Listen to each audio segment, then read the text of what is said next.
Welcome to the Interrogation True Crime Stories podcast. All the stories told on this show are either fabricated, alleged, or didn't happen at all and shouldn't be used in the court of law. We hope.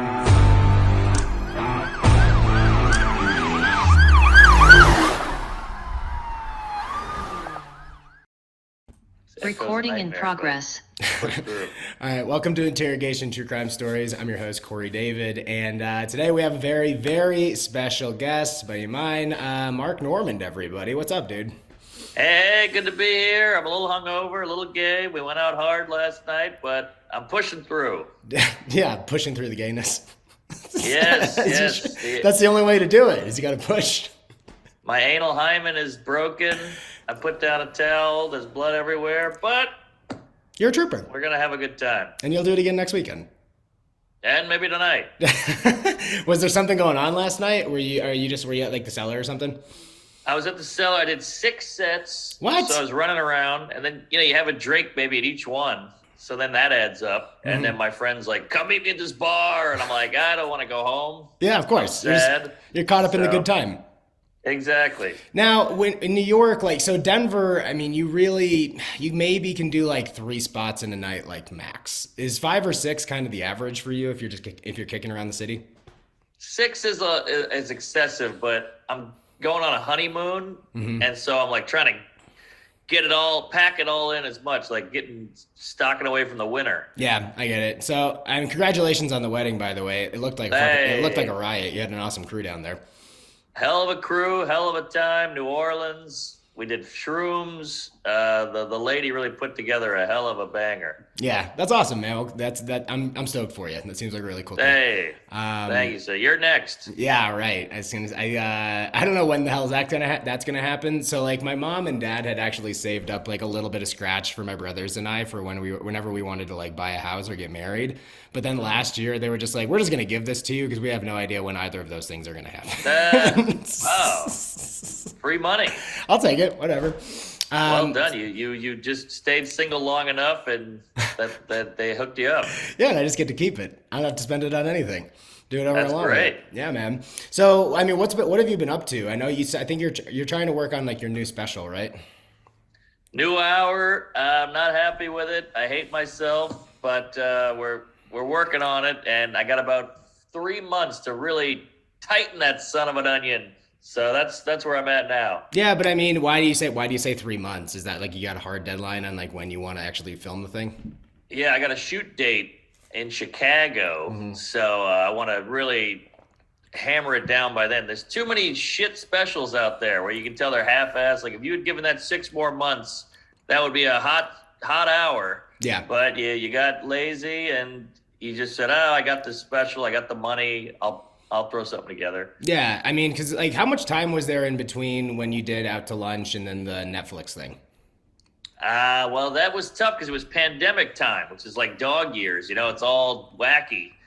But that came out in 2020, and then I did the special or the half hour in 2021 with COVID. So it was only a half hour, but that it's outdoor shows, parks, roofs, fields. Not the same. No, it's not the same at all. So I know this is a crime related podcast, and I don't know if you remember this, but I was just thinking about it before we jumped on. Do you remember when we were down in Houston and I was telling that kidnapping joke and the Amber Alert went off during the joke? Yes, that was awesome. That was insane. Did you get the clip of that? I did get the clip of nice. that. Yeah. Hell yeah. Yeah. So that's been fun. That's been fun to utilize. But of all the things, like now, just I have to like hack, kind of fucking figure out how to get a kid fucking kidnapped every single time I do the joke. That's great. I mean, that's like comedy gods throwing you a bone there. Well, that was a fun weekend. I mean, at the time, great weekend. Yeah, I mean, it was great to like hang out with you and Andrew, obviously. But I think that room's like 600 people. Yeah, we sold out 6 shows. I love Houston. I love Texas. Great crowds. They didn't give a shit about anything. No, it was awesome. They're fun. They do not give a shit. They pride themselves on not being offended. Yeah. And I thought it was really fun. One of the things that Chris and I were talking about on his episode was the fact that it was really neat to have that experience because I think a lot of the times the places that I'm working these days, you're just on the lineup for the most part. Like even if I'm headlining, there's not really a lot of people that came to see me. Maybe in like a couple places, but for you, it was really cool because like it was all people that like are your fans. And that has to be like Yes. that's a really cool experience, man. Like people that are there to specifically see you and you can do Oh whatever the yeah. fuck you want because they like you so much. Very grateful. I'm a lucky guy. I mean, I ticked away and chipped away at it and worked hard and got there. But now it's all about keeping it. What if it goes away? I'll kill myself. And also, you got to remember these people like you. So your joke might be a B and they give you an A response. So you Yeah. always got to remember, hey, Queef, you got to stay humble and stay true to the funny. Yeah, they're probably just being a little too generous with you. Yeah, that's risky. Yeah, man. Well, do me a favor before we start getting into the show. Start plugging all your stuff up top. Where can people find you, your website, and like social media stuff? Oh, hey, marknormancomedy.com for dates. I'm coming all over your face. And then I got Tuesdays with Stories. We Might Be Drunk. Bodega Cat. Check out Up to Lunch on YouTube. Check out a half hour on Netflix called The Stand-Ups. And praise Allah, put it right in my ass. Perfect. All right.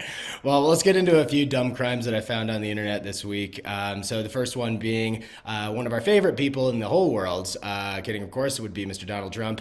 Further evidence shows that the ex-president stole copyrighted images for the newly launched digital trading card NFT collections. Any first thoughts on that? Well, I'm going to be honest. I don't know if I understand NFT. I think it stands for nothing fucking there. Yeah. I'm clueless. I don't get it. I want to get it. It's kind of like non-binary. I pretend to understand it, but then I just get the hell out of there and don't do anything. I don't even So, understand the stock market. And then somebody's trying to Yeah. like literally, because the stock market to me at least makes like a little bit of sense. You know, you're like, Yeah. okay, like the company's more valuable because they're doing better, right? So that Right. seems like the stock price would go up. With the NFTs, it's like, yeah, here's a picture of a cat shitting on a rug and it's worth $1 million. And I'm like, I just don't get it. Well, what's funny is baseball cards have gone way up. So I think people are having like a craving for tangible shit. We want to hold something. Yeah, I just don't understand. So, like, why did he make trading cards? Like, of all the things, like, is it because the baseball market's like going back up? Like, people are like so Maybe. And I'm just I mean, thinking, I got a limited edition grab 'em by the pussy, so I'm going to sit on that one for a while. yeah, it's just all of his catchphrases. That would be Yeah. better. Like, it would be if he just owned that and just like all the vile stuff that he's been caught saying. It's just like, Right. here's the valuable build that wall. This one's gonna be a hot. Yeah. This one's gonna be a hot item. This is the Mexican edition. It's a limited. It's a Yes. limited print. The Mexicans are rapists. That's a hot one. They That's only a made good 10 of those. They get the whole set. Sleepy Joe, Crooked Hillary, what is it, Short Rubio? I can't remember what he said to him. I don't really know. But then, like, I'm also thinking about what the stats on his trading card would be. Like, racism, 100%, just... Right.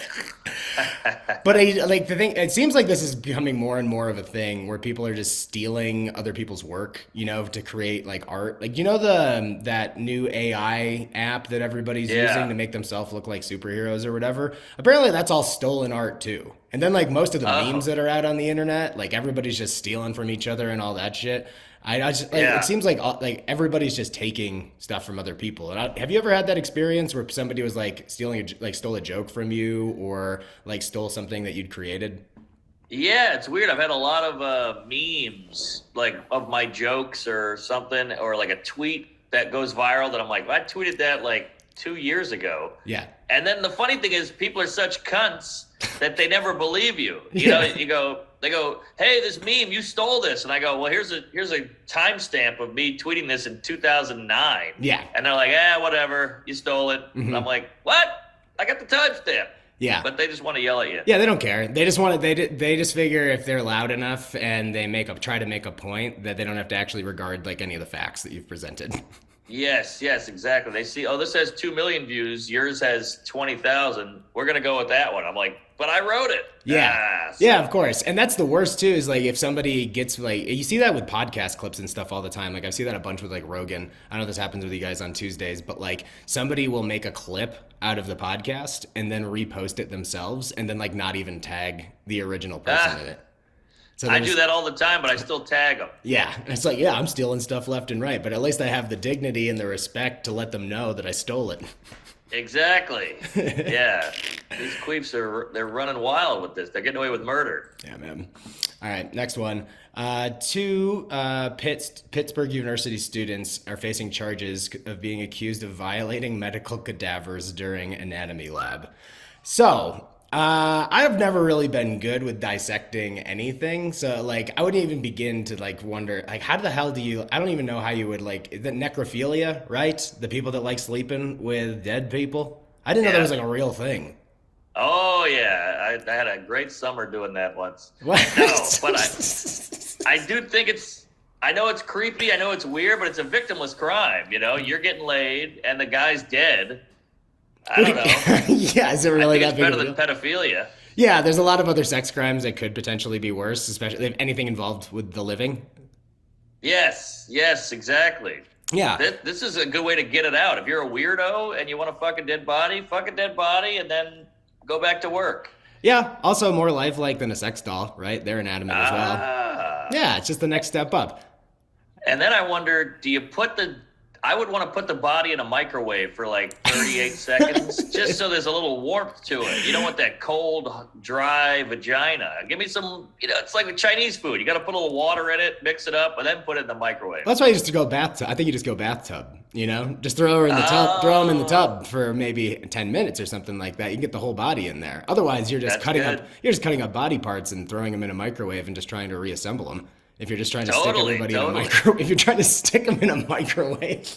Well, it'd be a big microwave. But the only problem is sometimes these necrophiliac guys, they get to brag and go, "You've never done anal? I've done anal." I'm like, "Yeah, well, you did anal with a dead body. I'm trying to get it with a live lady. That's a whole different ball game." And also, I think this is a crime that only a man, or you can only commit on a dead female, right? Like you can't, because I don't think. Is there a way to reignite the penis? Like, is there a way to get a dead erect dick? I don't think there is. Yeah, could you put jumper cables on it and get it going? Or I wonder if you could put a blue chew in his mouth and try to get it to chew. How many blue chews would it take?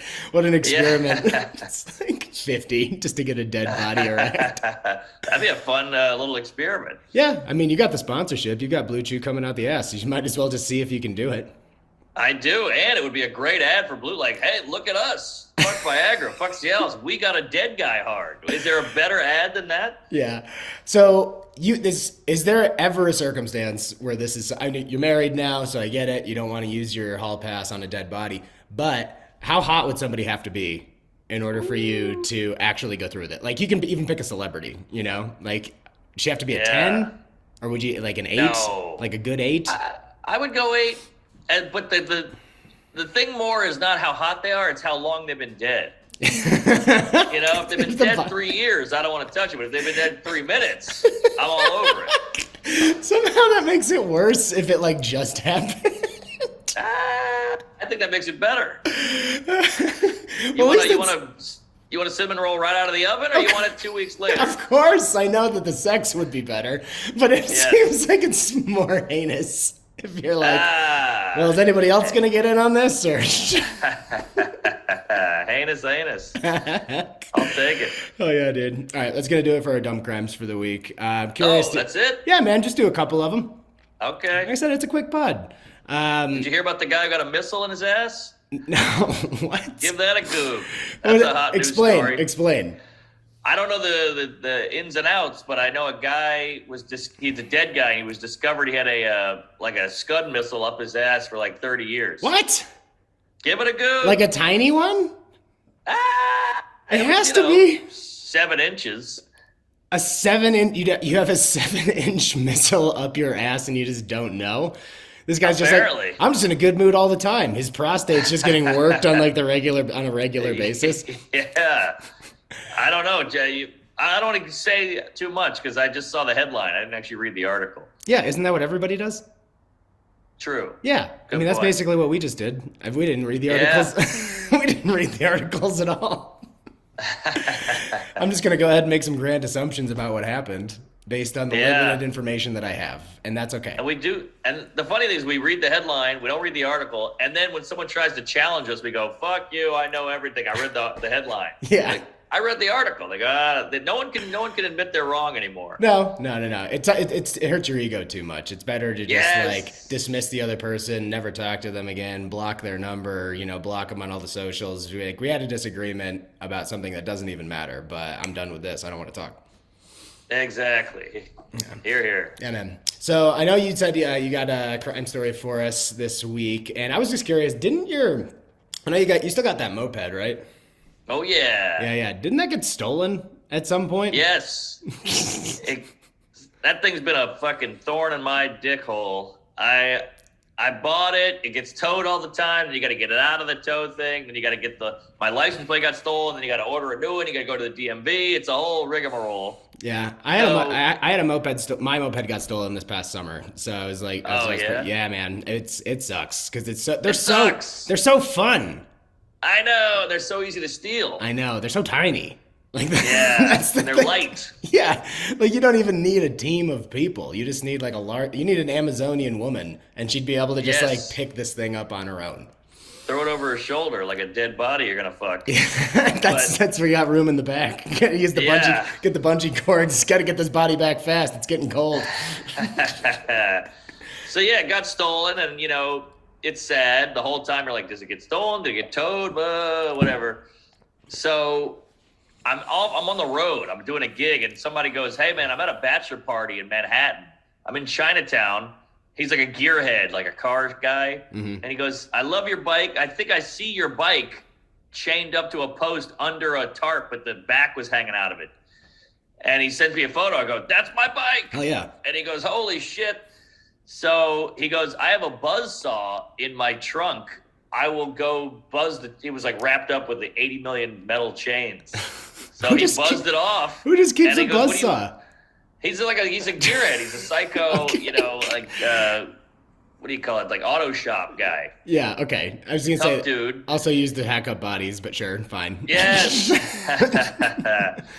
And he's like, "What do I do?" I said, "Cut the chains." And then he goes, "Well, I'm at a party. Like I'm in a tuxedo here. I don't want to where am I gonna put this thing?" I said, "Walk it to a police station." I Googled it. I was like, "There's one." He walks it over there. They hold on to it. I go pick it up next Monday.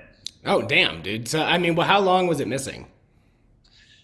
About a week and a half. Damn, that's at a point where you're like, it's hopeless. Like, this thing's gone. Yeah. This thing's gone for forever. Completely thought it was gone. Yeah. So this guy, I'm in, Seattle, oh, shit. Go, baby, go. You got this.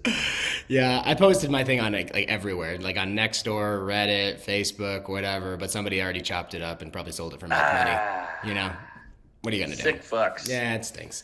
But so one of the things I wanted to ask you, so when you were growing up, were you a good kid, bad kid? Did you ever get into a lot of trouble? Because when we were kids, we didn't commit a lot of bad crimes. It was just a lot of tomfoolery type stuff, like vandalism and mouthing off and getting in trouble at school or whatever. Yeah. But were you kind of were you a troublemaker? Were you pretty mild mannered? I think we were definitely trouble. A lot of vandalizing. A lot of drinking, a lot of breaking shit, a lot of stealing. Mm-hmm. Not proud of it. So I think we were good kids deep down. I think we were just troubled and fucked up and angsty. Yeah, you just get bored. You're just full of testosterone and cum, and you're just bored out of your fucking mind. You know what I mean? Yeah. And it was pre-internet and cell phones. You just had to do shit to kill time. Yeah. So I guess outside of the moped got stolen, glad you got it back. But has there ever been a time where you got arrested or you had to run in with the police? Sure. Well, I have this crazy story, but I've told it on too many pods where I bumped a guy in a car on purpose to fuck with him. Yeah. And he called a guy, and his friend who he called ran out of a bar and jumped in my back seat. I had a convertible. Oh, shit. Jumped in my back seat and started fist fighting one of my friends. In the car? In the car, out of a movie. Yeah. And eventually my friend pushed him out, and he rolled off the trunk and onto the street like in a fucking action movie. Oh, man. So did you turn around to see if he was okay, or did you just get the hell out of there? No, we got the hell out of there. He's dead. Well, it turns out he broke his hand falling out of the car, so the cops came, and it was a whole thing, but I got away with it. You didn't get charged with anything? No, because they go, "You been drinking?" I go, "No." And they go, "All right, let me smell your breath." And my friend gave me a big pile of peanut butter before I went to the cops, and it worked. So is that why you just carry a jar of peanut butter with you on every trip you go on now? 100%. I got Jif. Jif in the glove box. Yeah, that's brilliant. I was gonna say I usually keep mouthwash in there, but I think peanut butter is probably the resolution. Yeah, yeah. You're just like, is that grape jelly on your breath and vodka? Yeah. PB&J, you can't go wrong. Yeah. So another time was we used to break side view mirrors off cars. That was like a fun pastime. With baseball bat? No, we'd use a shoe. A shoe? Like a Doc Marten, like a stiff boot kind of shoe. Yeah, okay. And a guy caught us doing it to his car. He followed us in his fucking sports car. We're in a Jeep, and he cornered us on the causeway, which is a long bridge in New Orleans. And we called the cops. He's cutting up our car with a kitchen knife because he's like, "Get the fuck out of there! I'll kill you." He got arrested. He got tased. We had to go to prison. I mean, we had to go to court 2 weeks later. He didn't show up because he killed a guy. What? In a bar fight. So this guy should be in jail. Like he was a menace to society. He was a menace to society. Yeah, he should be in jail, thank God, but thank God he killed some guy. Yeah, of course. Yeah, you've never like wished for somebody to be murdered more than in this instance. Totally. So wait, who got tased in the story? So this big Asian guy, he was shirtless, he had a ponytail, and he was following us in his sports car. You could see the mirror hanging off the side of it. Yeah. And we've got kind of in a traffic jam, and he's got behind us. So now we're parked, and he got out, and he's like, "Get out of the car." He's shaking the trunk. I think he was on roids. Yeah. He was ripped, and he was cutting up the car with the knife, like, "Come on, get out of there." And the cops saw it, and they tackled him. So wait, when you saw him get tased, if he was a big dude, did he like go down immediately, or was it kind of like? Yeah. I was wondering. I was envisioning kind of like a monster kind of situation where they have to like they rope him with like 10 different things just to like kind of try to corral him, you know? Yeah, that's what it felt like. He was terrifying, and he would have totally cut our heads off. Yeah. Was his shirt off already, or did he like in an intimidating way just like rip the shirt off? And he's like, "I'm gonna kill you kids." Well, you got to think this is 2 a.m, and so we were breaking car mirrors off, and he came out of his house, like a bathrobe. So he was like going to bed. He threw the robe off, ran down the stairs, jumped in his car in boxers. And he hightails it after you guys. Yes. Terrifying. Now you grew up in like kind of a like rougher neighborhood in New Orleans, right? Yeah. Yeah. So I mean, were you just kind of like around crime all the time? Like, was there a lot of gang activity or anything, or was it mostly just like individual crimes? All the time. I didn't see a lot of gang activity. Apparently there was, but I was too young to register it. But we lived across the street from a rough public high school. So when public high school gets out, it's all these riffraff, tough kids. Yeah. Just like outside of your lawn, and you're like, Jesus Christ. So you didn't want to be anywhere near there. You didn't want to be friends with these guys? Oh, these guys were terrifying. But yeah, I walked in on a few robberies. Our house got robbed a ton. Our cars got stolen. My bike got stolen from under me. A kid grabbed my bike and pushed me off. That's so humiliating. It was so just to have somebody take your bike right from your hands. I was probably like 12. He was probably like 17, and he had an earring, and he was scary. And to make matters worse, I was at summer camp at the time. I was doing a theater camp because I'm a queef, and we did this special day where we brought younger kids in, and we did face painting, and I had a fucking rainbow on one cheek and a sunflower on the other, and that's when he stole my bike. Of course. Like, you couldn't possibly have looked like more of a mark, Just, yeah, exactly. Mark Norman. You were just asking for it. I totally was. So no more face paint for you, at least in your No, just blackface. If you want to be, because you want to be respected in your profession. Yeah. Yeah. I'm willing to exactly. dedicate myself to the role. All right, dude. Well, that's gonna do it for this episode. I really thank you very much for coming onto the show. It's nice catching up with you. You too, Cord. Hold everything up front, and we'll catch you soon, man.